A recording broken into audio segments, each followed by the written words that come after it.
In the name of Allah, the greatest, the most high. Allah Azza wa Jalla, you are my only one true love.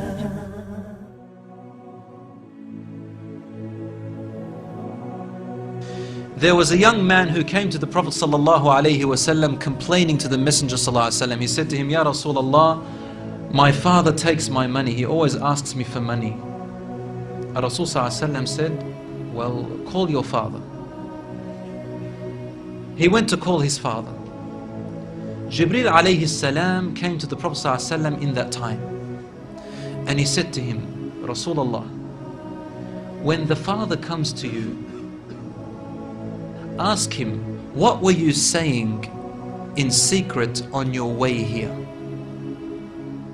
Father was muttering something which his son couldn't hear. He said, ask him what he was saying. When the father approached the Rasul ﷺ, asked him, is it true what your son is saying? The father said, Ya Rasulullah, if he only knew what I'm using his money for anyway. I'm using it to look after his poor auntie. She is left without anybody. Where else am I putting it? Only in places where I have to. Using it towards his family. The Prophet ﷺ said, look, I want to ask you a question. Tell me about what you were saying in secret when you were coming towards me here. The father looked at the Prophet ﷺ and said, I made some verses of poetry. Rasul ﷺ said, please say them to me. And he said, oh son, I nourished you when you were a baby. And I looked after you in care as you grew up until you became an adolescent. You lived upon what I worked for and strived and sacrificed in my body and time and wealth, so that you may live healthy. Whenever a night passed you, when you were sick or ill or coughed, I was the first to be up, carrying you and looking upon you with my heart, afraid if an atom or a little breeze would harm you in any way. I could not sleep while seeing you sick until you slept, and then I slept. He said, when I ceased to see you sick, it was as if I was the one who was sick and ill, and so my eyes would always overwhelm with tears, but you never knew. And then he said, and when you finally reached the adulthood, which all my life I was anticipating and looking forward to seeing you become that.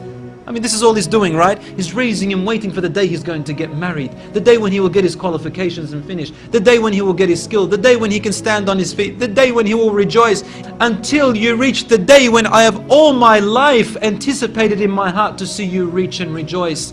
You gave me a reward, and your reward was harshness and frowniness and mistreatment, as if I am the one who owes you and you owe me nothing. The way you treated me is like what a neighbor would treat his neighbor. I wish that you even gave me that. Al-Rasul ﷺ, he looked up at the father and the father looked at him, and the Prophet ﷺ's beard was soaked with tears. From his emotion, Al-Rasul ﷺ grabbed the boy from his chest. He shook him and said to him, you and everything you own belongs to your father. This hadith is narrated in Ibn Majah. Today we see children taking their own parents to court because they took their house or their property. Allahu Akbar.